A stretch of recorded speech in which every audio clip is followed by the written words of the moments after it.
Assalamualaikum warahmatullahi wabarakatuh. Bismillahirrahmanirrahim. Alhamdulillah, bertemu kembali dengan saya. Mari kita belajar bersama di kitab Arba'in Nawawi yang ditulis oleh Imam Yahya Sharifuddin An-Nawawi pada tahun 676 Hijriah. Semoga kita mendapatkan barokahnya. Nah, kita kirim dulu pada penulis kitab. Kita kasih hadiah Lumul Fatihah. A'udzubillahi minasyaitonirrajim. Bismillahirrahmanirrahim. Alhamdulillahirabbil alamin. Arrahmanirrahim. Maliki yaumiddin. Iyyaka na'budu wa iyyaka nasta'in. Ihdinas siratal mustaqim. Siratal ladzina an'amta 'alaihim ghairil maghdubi 'alaihim waladdallin. Amin. Bismillahirrahmanirrahim.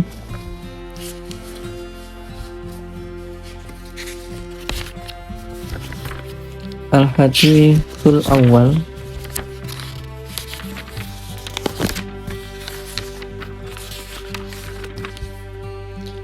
Utawi kiku hadis kang kawitan an Amirul Mukminina Abi Hafsin Umar bin Khattabi radhiyallahu ta'ala anhu. Saking Amirul Mukminin Abi Hafsin Umar ibn Khattab radhiyallahu ta'ala an. Qala dawuh sapa Amirul Mukminin, sami'tu ngrungu sapa ingsun Rasulullah sallallahu alaihi wasallam ing Rasulullah sallallahu alaihi wasallam atau Nabi Muhammad yaqulu hali dawuh sapa Nabi, innamal a'malu angin pestine pira-pira amal binniyati iku tetep kelawan niat, wa innama lan angin pestine wa inna malikul imri'in lan angin pestine keduwe saben-saben awak ma utawi perkara nawa kang niat sapa imri'in. Faman mongko utawi sapane wong kanat iku ana sapa wong kanat iku ana hijratuhu apa hijrahe man ilallahi maring Allah wa rusulihi lan utusane Allah. Fa hijratuhu mongko utawi hijrah iman ilallahi iku maring Allah wa rusulihi lan utusane Allah. Wa man lan utawi sabane wong kanat iku ana sapa hijratuhu apa hijrane wong li dunia krana donya yusibu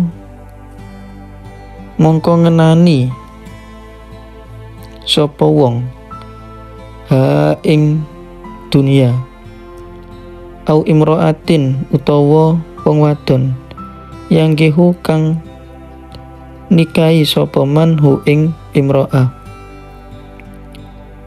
Fa hijratuhu mongko utawi hijrah iman ilama maring perkara hajaro kang hijrah sapa man ilahi maring ma. Rawa ngriwayataken hu ing hadis Imam al-Muhadditsina sapa Imam loro Abu Abdillahi Muhammad bin Ismail ibn Ibrahim ibn Mughirah bin Bardiyatul Bukhari. Rupane Abu Abdillahi Muhammad bin Ismail ibn Ibrahim ibn Mughirah bin Bardiyatul Bukhari. Wa Abul Husaini Muslimun bin Hujjaj ibn Muslimil Kusyairi An-Naisaburi lan Abu Husain Muslim ibn Hujjaj ibn Muslimil Kusyairi An-Naisaburi fi sahihaihima ing dalam kitab sahih loro Imam Bukhari lan Imam Muslim. Alladaini kang karone huma ya sahihima asahul kutubi iku luwih sahih pira-pira kitab al musannafati kang den anggit. Bismillahirrahmanirrahim. Hadis yang pertama dari Umar, dari Amirul Mukminin Abi Hafs Umar bin Al-Khattab radhiyallahu an.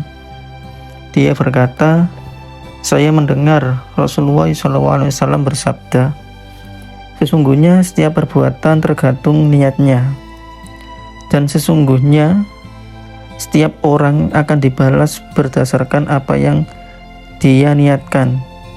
Siapa yang hijrahnya karena ingin mendapatkan keridhaan Allah dan Rasulnya, maka hijrahnya kepada keridhaan Allah dan Rasulnya. Dan siapa yang hijrahnya karena menginginkan kehidupan yang layak di dunia atau karena wanita yang ingin dinikahinya, maka hijrahnya akan bernilai sebagaimana yang dia niatkan. Intinya, segala sesuatu tergantung niatnya. Kita memiliki amalan-amalan yang sama dengan orang lain. Sejatinya, kalau ditelisik lebih dalam lagi, hasilnya akan berbeda.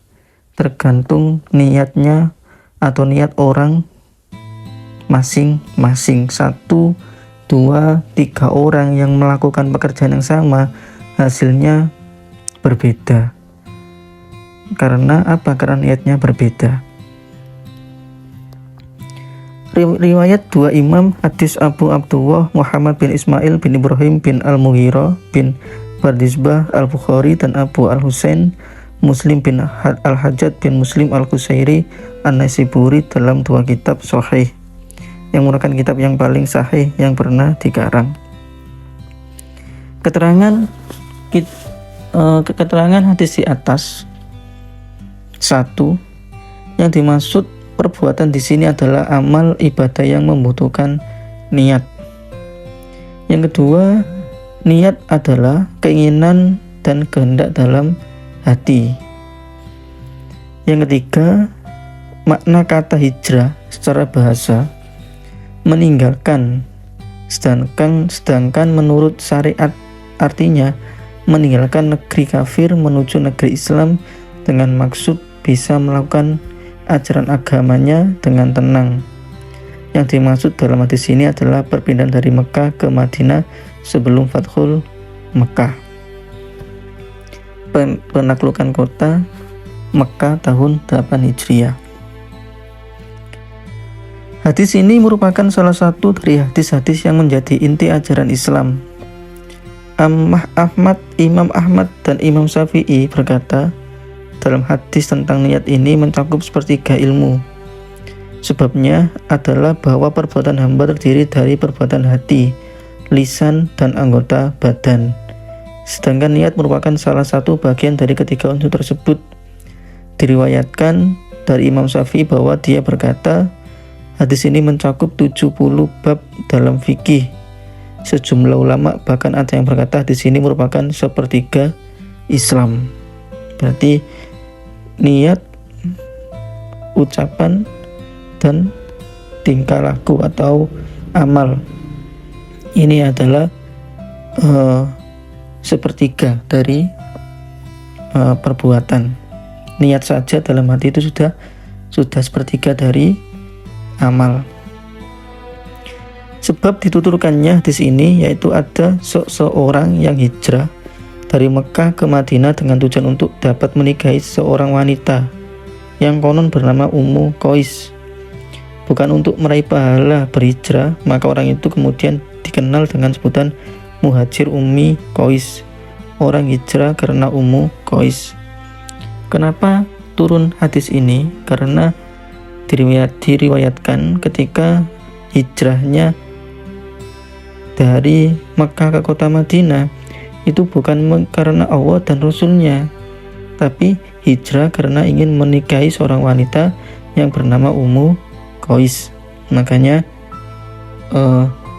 ketika hijrahnya itu karena mencari ridha Tuhan dan Rasulnya, maka yang dapat adalah ridho Tuhan dan Rasulnya. Apabila hijrahnya karena ingin menikahi dan dunia, yang didapat juga karena menikahi seorang wanita dan dunia, tidak mendapatkan ridho Allah dan Rasulnya. Kandungan dalam hadis yang pertama, niat merupakan syarat layak atau diterima atau tidaknya amal perbuatan, dan amal ibadah tidak akan menghasilkan pahala kecuali berdasarkan niat. 2. Waktu pelaksanaan niat dilakukan pada awal ibadah dan tempatnya di dalam hati.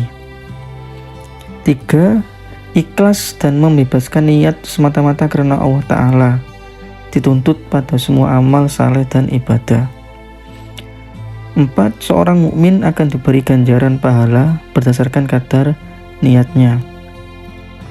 5. Seorang perbuatan yang bermanfaat dan mubah boleh jika diiringi niat karena mencari keridhaan Allah, maka dia akan bernilai ibadah. 6. Yang membedakan antara ibadah dan adat kebiasaan rutinitas adalah niat. Kita bicara dengan tetangga, tapi niatnya adalah menjaga ukhuwah atau persaudaraan, itu juga mendapatkan termasuk ibadah. Kalau niatnya jelek, ingin membicarakan orang lain, berarti niat bicaranya dengan tetangga malah berdosa. 7. Hadis di atas menunjukkan bahwa niat merupakan bagian dari iman karena dia merupakan pekerjaan hati, dan iman menurut pemahaman ahli sunnah wal jamaah adalah membenarkan dalam hati, diucapkan dengan lisan, dan diamalkan dengan perbuatan. Dan dalam sebuah hadis juga diterangkan, yang keterangannya apabila pekerjaan ibadah akhirat, apabila jeleknya niat akan menjadi tidak berguna. Ketika pekerjaan dunia karena sangat baiknya niat akan menjadi amal ibadah. Semuanya tergantung niatnya. Semoga kita dijadikan orang-orang yang memiliki niat yang baik dan mendapatkan ridho dari Allah Subhanahu wa Ta'ala. Segala kebaikan datangnya dari Allah Subhanahu wa Ta'ala, dan segala kekurangan datangnya dari saya pribadi. Wallahu a'lam bishawab. Akhirul kalam. Wassalamualaikum warahmatullahi wabarakatuh.